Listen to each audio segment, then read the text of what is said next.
नमस्कार दोस्तों, स्वागत है आप सबका हमारी एजुकेशन क्लास में जिसका नाम है टेक्निकल फादर और मैं हूं आपके साथ दीपक चौहान। जितने भी लेक्चर अभी तक हमारे आए हैं, अगर आप लोगों ने वो अभी तक नहीं देखे हैं तो प्लीज़ टेक्निकल फादर की जो प्लेलिस्ट है आप उन्हें वहां पर जाकर देख सकते हो, ताकि आने वाले जितने भी हमारे लेक्चर होंगे या फिर आज का जो लेक्चर है उनसे उससे आप कोरिलेट कर सको।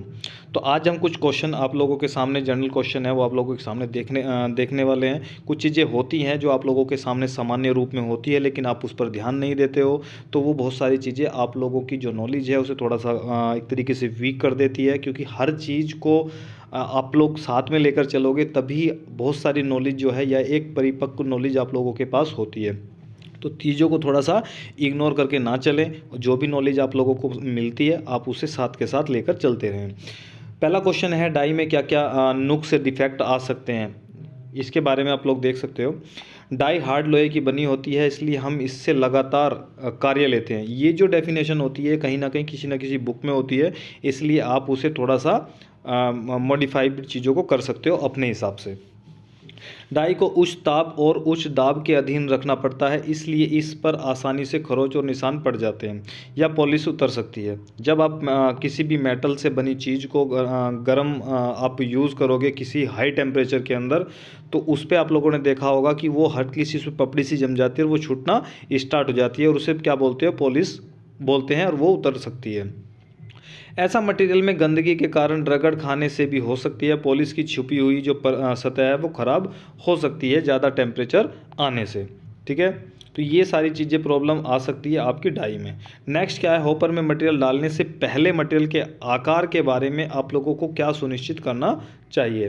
प्लास्टिक का जो मटेरियल है दाने व पाउडर या स्क्रैप ग्राइंडर द्वारा बनाए गए छोटे छोटे चिप्स आकार का होना चाहिए। जो आप लोगों का मटेरियल या तो फिर वो ग्रैनुअल्स की फॉर्म में होगा, पाउडर की फॉर्म में होगा, या चिप्स के टुकड़े होंगे। ठीक है, कुछ मशीनों में आप लोगों को देखा होगा कि लिक्विड की फॉर्म में भी मटेरियल को यूज़ किया जाता है ताकि मटेरियल को हॉपर के निचले मुख से आसानी से स्क्रू के द्वारा खींचने पर बैरल में जा सके। यानी कि ग्रेविटी का यूज़ होता है वहाँ पर, जब आप लोगों का मटेरियल है वो कहाँ जाता है, बैरल के अंदर जाता है। पाउडर को ले जाना थोड़ा मुश्किल हो जाता है, लेकिन जो ग्रैनुअल्स है या फिर आप लोगों का एक तरीके से जो चिप्स होते हैं उन्हें ले जाना बहुत ज़्यादा आसान हो जाता है।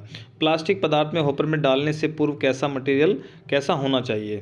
जो मटेरियल हो आप लोगों का नमी रहित होना चाहिए, सूखा प्लास्टिक मटेरियल होना चाहिए, उसमें मॉइस्चर ना हो, गंदगी या अन्य प्रकार का वेस्ट मटेरियल उसमें न हो। आप लोगों ने देखा होगा जब आप मशीन चलाते हो तो जो भी रिजेक्शन के पीस आते हैं या उन पे ग्रीस लगा है या फिर कुछ भी डस्ट वगैरह लगी है, तो आप सोचते हो कि ये क्या है, ये बिल्कुल वेस्ट है, लेकिन ऐसा नहीं होता। आप लोग क्या करते हो, एक बहुत ज़्यादा डस्ट वाला एक बैग होता है, उसमें आप उन्हें भरते रहते हो कि ये वेस्ट है, लेकिन वो वेस्ट नहीं होता, क्योंकि वो रिसाइकलिंग होने के बाद में या फिर ग्राइंडिंग होने के बाद में दोबारा हॉपर में आने वाला है। तो आप लोग उसे वेस्ट या रिजेक्शन समझने के बाद में उसे किसी भी गंदे जो बैग होगा उसमें ना डालें, उसे एक साफ़ सुथरे बैग में रखें और मुंह बांध कर रखें, क्योंकि वो दोबारा से रीयूज़ होने वाला है। अगर आप प्लास्टिक मटेरियल के बारे में पढ़ना चाहते हो तो यहाँ पर आप लोगों ने देखा होगा कि मैं आप लोगों को बता रहा हूँ कि एक चैनल है जिसका नाम है सीपेट एकेडमी। तो यहाँ पर भी आप लोग क्या कर सकते हो, प्लास्टिक मटेरियल को जाकर पढ़ सकते हो, अगर आप लोगों को प्लास्टिक मटेरियल के बारे में कुछ जानना चाहते हो। ठीक है, इस चैनल को आप विजिट करें, जाकर देखें, लेक्चर देखें। अगर आप उससे सेटिस्फाई होते हैं तो वहाँ पर आप लोगों को क्या करना है, चैनल को सब्सक्राइब भी कर लेना है, वीडियो को लाइक करना है, दोस्तों को शेयर भी कर देना है। हॉपर से मैं नाम आप लोगों को दोबारा एक बार बता देता हूँ, इसका नाम है सीपेट एकेडमी। अब आते हैं नेक्स्ट अपने टॉपिक पर। हॉपर से स्क्रू तक मटेरियल स्थिर दर पर जाता है, इसके लिए क्या क्या इक्विपमेंट लगा होता है और हमें क्या क्या सावधानी बरतनी चाहिए। फीड पोर्ट में गुरुत्वाकर्षण द्वारा मटेरियल स्थिर दर पर जाता रहता है। कई मशीनों में डोजिंग डिवाइस लगी होती है, इस डिवाइस से के हॉपर में मटेरियल डाला जाता है। फीड पोर्ट जो आप लोगों ने देखा होगा, फीड थ्रोट भी बोलते हैं, के ऊपर मैग्नेटिक ग्रिड लगी होती है जो मटेरियल में आए लोहे के पार्टिकल्स को अपने ओर खींच लेती है। एक बहुत ही कम लंबाई का स्क्रू विद्युत मोटरों द्वारा घुमाया जाता है। यह स्क्रू हॉपर से मटेरियल लेकर एक्सट्रूडर के बैरल में लगे फीड पोर्ट में फेंक देता है। यह फीडिंग एक डिफाइनिट रेट पर होती है। फीडिंग स्थिर पर रखने के लिए यह भी आवश्यक है कि प्लास्टिक पदार्थ हॉपर में स्टिक न करे। इसके लिए समय समय पर हॉपर में स्टीपर का प्रयोग होता है। ठीक है, पढ़ने क्या क्या पढ़ा गया है उस पर ध्यान ना दें। सीधा सा क्या है कि जब आप लोगों ने देखा होगा हॉपर होता है तो हॉपर में क्या क्या है, मटेरियल डाला जाता है। तो जब मटेरियल डाला जाता है तो वो कहाँ आता है, वो बैरल के अंदर आता है। और उस पर कौन सा फोर्स काम करता है, ग्रेविटी, गुरुत्वाकर्षण बल काम करता है। इसके भीतर एक क्या लगी होती है, एक हॉपर मैग्नेट ग्रिड लगी होती है।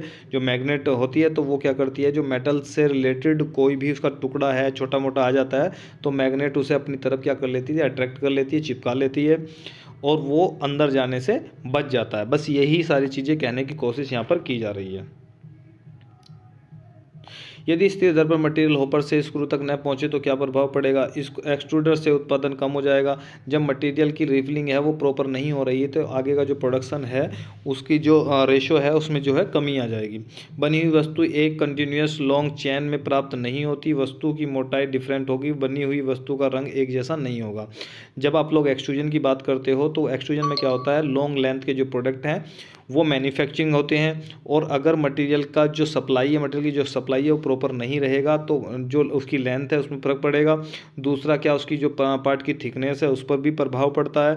और जो कलर वेरिएशन है वो भी आप लोगों को देखने को मिल सकता है। ठीक है, तो आज के लेक्चर में इतना ही। अगर लेक्चर आप लोगों को पसंद आया तो लेक्चर को लाइक कर दें, दोस्तों को शेयर कर दें। और चैनल पर अगर आप नए हो तो चैनल को सब्सक्राइब करके बेल आइकन को भी दबा दें ताकि आने वाले जितने भी हमारे लेक्चर होंगे उनसे आप उन्हें जल्दी से आप लोगों को नोटिफिकेशन मिल जाए और आप लोगों की अंडरस्टैंडिंग बनी रहे। ठीक है, तो आज के लिए इतना ही। मिलते हैं नेक्स्ट लेक्चर में, जब तक के लिए दीजिए हमें इजाज़त। जय हिंद, जय भारत।